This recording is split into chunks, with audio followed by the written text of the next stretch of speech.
Hey guys, and welcome to another Under 5 Minutes reviews. And today we're looking at the Godzilla Age of Monsters omnibus. Um, it's a tie-in book. It's quite old. By that I mean it's was published like over 20 years ago. And the reason I bring this up is because of the style of comic that it is, right? First of all, it's black and white. Not an issue for me personally. Might be an issue for some of you guys. But the biggest thing is, look at that, it's very pretty, isn't it? The biggest thing is these description texts. This is an older book. It's full of it. So it's a bit more of a heavy reader. If you don't like this older style of comic where, you know, it does do that a lot, you might not enjoy this as much as you did the other ones. So taking that into account, quick no spoiler review, I would say if you're in it just for the comic, but you don't like that kind of area, it's a 50-50, right? If you do like Godzilla, I would say it's a yes.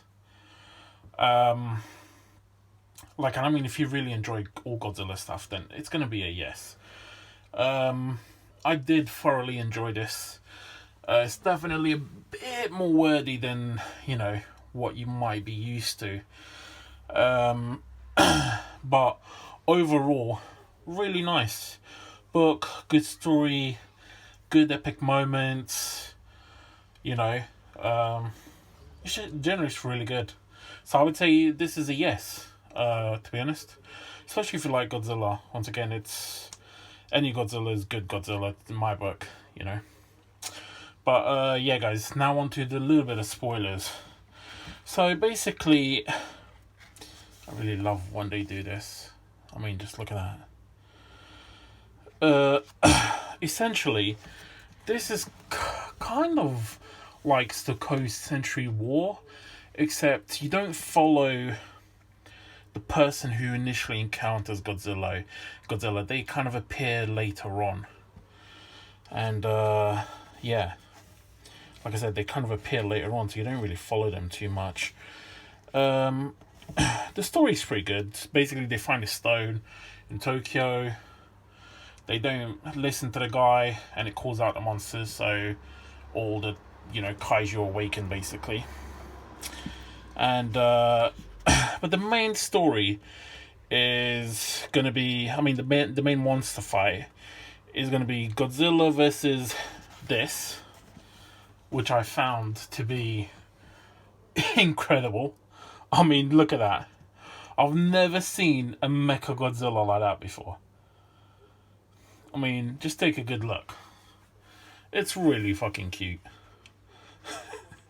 And yeah, so Godzilla versus Mecha versus Begora. It's like a space bat thing. There he is. Right there. The one thing that I would say is, I felt like the story wasn't finished with the Begora guy. Like, I felt like the fight wasn't finished. But it was still good. Really good. You get like an issue of this Hero Zero guy. The issue wasn't too bad, in all honesty, but it was more about him than it was Zilla. And right at the end, you got this funky little comic that's basically about giving Godzilla a scratching post. Overall, I think this is a really good book. It's really cheap. Well, it was really cheap. I managed to get it for, I think it was like £2.50 on eBay or something. But I don't know how easy to get it is. I'm not even sure it's still in print. Like, this one happens to be a first edition, printed in 1998. So I mean, how many of them are going to be out there? I mean, considering that this book is over 20 years old, I mean, you've seen inside, it's pretty pristine. I don't know how many of them are going to be like that. But is it worth picking up? Yeah, definitely, if you can get your hands on. It's really good. So, yeah, once again, guys, if you found this of any use, like and a sub. Cheers.